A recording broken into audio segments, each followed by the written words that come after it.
O decreto do presidente Jair Bolsonaro concedendo perdão da pena imposta pelo Supremo ao deputado Daniel Silveira, do PTB, provocou polêmica e dividiu opiniões. Sobre isso, eu converso agora com o líder do governo na Câmara, o deputado Ricardo Barros. Deputado, seja muito bem-vindo, é um prazer falar com o senhor. Líder, o pessoal acabou de entrar aí no Congresso, na Câmara, com o pedido de sustar essa decisão do presidente Bolsonaro. Como é que o governo reage a essa medida da oposição em relação ao Instituto da Graça, que foi concedido ontem ao deputado Silveira? Mais uma vez, bom dia. Bom dia. O Instituto da Graça está previsto na Constituição. O decreto emitido pelo presidente reconhece a sentença do Supremo Tribunal Federal, portanto, não há nenhum conflito entre executivo e judiciário. O judiciário, nas suas atribuições, tomou uma decisão, o executivo, nas suas atribuições, tomou uma decisão. O artigo 84 da Constituição autoriza o presidente a conceder a graça a qualquer brasileiro, qualquer cidadão, e o fez em relação a Daniel Silveira. A súmula número 9 do Tribunal Superior Eleitoral diz claramente que a elegibilidade está garantida com a extinção da pena. Então, não vejo nenhum motivo para polêmica. E o governo tem uma base parlamentar muito sólida e vai, obviamente, garantir o decreto do presidente. Não há nenhuma chance desse projeto de decreto legislativo prosperar na Câmara dos Deputados. Primeiro, por convicção dos senhores parlamentares, né, de que o presidente está na sua atribuição legal de fazer a concessão da graça. E segundo, porque, de fato, este inquérito da fake news, que já dura 3 anos do Supremo Tribunal Federal, já passou do ponto. Agora, deputado, sobre esse Instituto da Graça, ele foi concedido ao deputado Daniel Silveira antes mesmo da condenação se efetivar, quer dizer, cabia recurso, né? Ainda havia a movimentação do processo. Não foi antecipada a decisão, foi logo depois, né? Menos de 24 horas depois da condenação ser decretada pelo Supremo, já houve esse decreto assinado pelo presidente Bolsonaro. O senhor não entende? Alguns juristas dizem que isso pode ser questionado, inclusive. Não pode. O decreto está absolutamente correto. Ele diz sobre essa matéria, né? Ele reconhece que não há trânsito em julgado. Então, se não tramitar mais o processo e não houver trânsito em julgado, não há condenação. Se houver trânsito em julgado, já há a anistia. Isso está resolvido, isso é uma questão política, e assim ela deve ser vista. Eu entendo que os juristas queiram propor várias soluções. Quando você contrata um advogado e fala, doutor, me dá um parecer, ele pergunta, você quer a favor ou contra? Porque para tudo tem argumento.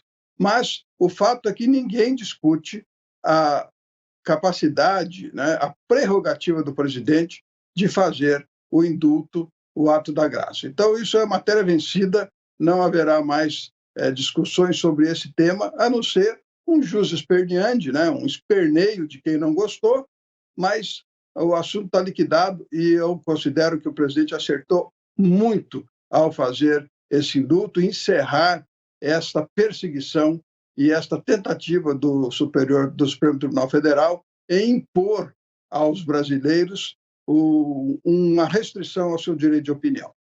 O senhor acredita que as falas do deputado Daniel Silveira, inclusive ameaçando agressões contra ministros do Supremo, estão dentro do direito de liberdade de opinião? Ele não transgrediu essa regra, não ultrapassou o limite imposto pela própria Constituição. No entendimento do senhor, foram aceitáveis no aspecto jurídico, né, as declarações do deputado. E aproveito para complementar, perguntando para o senhor se o senhor acredita que esse Instituto da Graça, ele vale apenas para a condenação, quer dizer, a pena, ou no aspecto secundário também, em relação ao mandato do deputado, se ele continuará elegível ou se essa é uma outra questão ainda a ser analisada? Bem, a questão da postura do deputado Daniel Silveira, se ele cometeu excessos, esses excessos que ele cometeu não justificam excessos do Supremo Tribunal Federal. As coisas estão resolvidas, empatadas nesse sentido. Na questão da elegibilidade, está garantida pela súmula número 9 do Tribunal Federal, que fala que, havendo extinção de pena, a elegibilidade está assegurada, e quanto ao mandato também não há o que se discutir, né?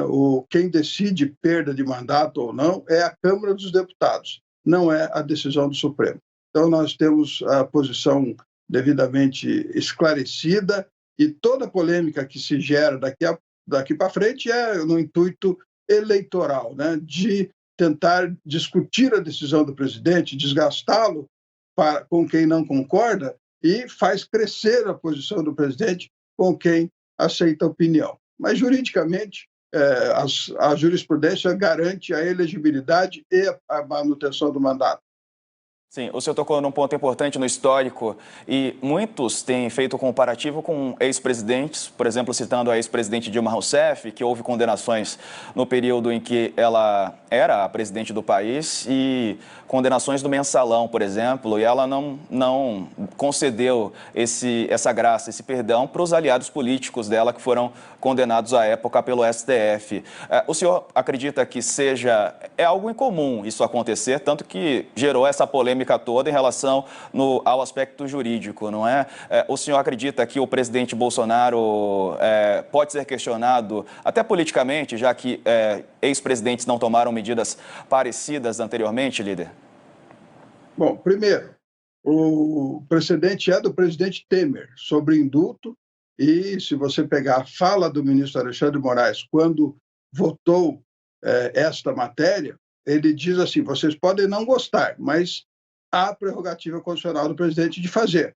Então, já desde aquele tempo, acho que ele não gostava dessa decisão, mas entendeu que a Constituição garantia. Segundo, a presidente Dilma Rousseff talvez tenha errado em não dar indulto, porque o Supremo agora cancelou as condenações. Então, ela precisa repensar o momento de coragem, determinação e de garantir suas próprias convicções. Talvez ela não tivesse convicção desta questão, mas o presidente Bolsonaro tem absoluta convicção de que só a livre expressão e o direito de livre opinião podem assegurar a democracia no Brasil. E ele está absolutamente correto. Temos que defender a democracia. Acredita que esse novo capítulo de ontem pode gerar uma crise, já que alguns ministros do Supremo já falaram em reservado que não consideram que seja adequada essa atitude do presidente Bolsonaro. No histórico, a gente acompanhou momentos de tensão, inclusive houve aquele encontro, a senhora agora há pouco mencionou o ex-presidente Michel Temer, ele próprio agiu ali para conciliar, não é, as partes que haviam entrado em conflito, né, em trocas de farpas, inclusive publicamente, né, o presidente Bolsonaro já fez duras críticas a ministros do Supremo Tribunal Federal, inclusive essa semana, né, num evento, ele voltou a criticar o ministro Alexandre de Moraes, mas o senhor não acredita que esse novo fato pode acentuar a crise entre os poderes, pode abrir uma nova crise, já que o momento era mais tranquilo, de mais tranquilidade, de mais harmonia? Não há crise entre os poderes. Há ativismo político do judiciário. Você está falando que o presidente criticou o ministro Supremo, mas ministros do Supremo criticam o presidente em palestras públicas.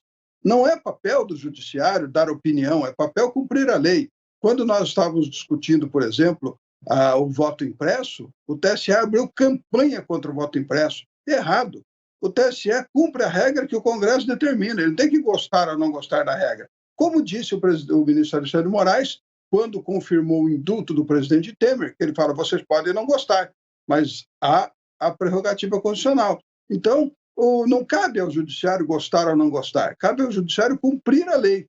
E esta manifestação política permanente de ministros do Supremo sobre determinadas questões provoca também a opinião do presidente Bolsonaro sobre essas mesmas questões.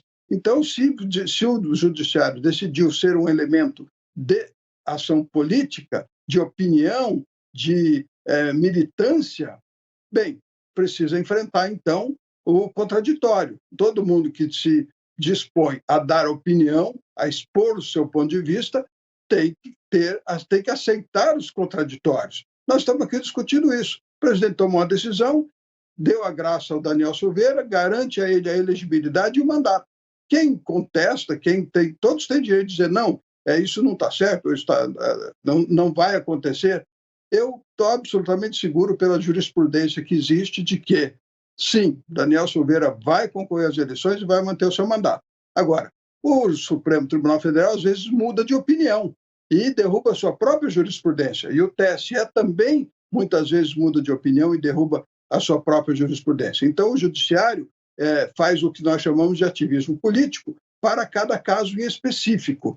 É isso que precisa acabar no Brasil, né? A lei é a mesma, a interpretação tem que ser a mesma, independente de a quem se dirige a decisão. Foi assim quando o Supremo decidiu prisão segunda instância para prender Lula e tirá-lo da eleição, e depois decidiu acabar com a prisão de segunda instância para soltar o Lula e colocá-lo nessa eleição. Isso é ativismo político. Agora, o senhor falou em defesa da democracia. Mencionando o caso específico do deputado Daniel Silveira, ele fez discurso favorável ao AI-5, que foi o ato mais feroz, né, mais duro durante a ditadura, defendeu o fechamento do Supremo Tribunal Federal. O senhor acredita que perdoá-lo diante desses posicionamentos é uma atitude em defesa da democracia brasileira? Em defesa do direito de opinião. Eu não estou defendendo o deputado Daniel Silveira, estou defendendo o presidente Bolsonaro, que tomou a decisão correta de, nesse momento, encerrar o assunto desta perseguição política que caçou o deputado Francisquini por fake news, que tem um inquérito aberto lá, o ministro Alexandre de Moraes, 3 anos de inquérito aberto sobre fake news e não termina. Então, essa discussão sobre fake news não pode ser um elemento que vai regrar a eleição. Nós estamos discutindo um projeto de fake news na Câmara, o governo é contra a tramitação, eu defendo que é melhor ter uma regra definida pelo Congresso do que deixar o TSE livremente interpretar o que é fake news ou não. Uma pesquisa publicada na véspera da eleição, que não bate com o resultado da eleição, tem pior fake news do que essa? Não, não tem, mas nunca se tomou nenhuma medida contra isso. Então, é preciso que a posição do judiciário seja genérica para todos igualmente. E é isso que nós estamos defendendo. Se houveram excessos do deputado Daniel Silveira, não justifica os excessos que o Supremo vem implementando ultimamente. Então, sem excessos de qualquer lado, nós estamos com o jogo empatado e vamos seguir vida para frente. Tá ok. Ouvi aqui o líder do governo na Câmara, o deputado Ricardo Barros, do Paraná. Deputado, prazer receber aqui o senhor hoje. Uma ótima sexta-feira para o senhor. Um abraço a todos. Estamos aqui em Washington defendendo investimentos para o Brasil e muito bem recebidos. O Brasil é agora a segurança alimentar e a segurança ambiental do mundo. Essa é a interpretação de líderes de todos os países que estão aqui no fórum discutindo investimentos com o FMI, o Banco Mundial. Um abraço a vocês. Muito obrigado, deputado. Agora, 10 horas e 14 minutos.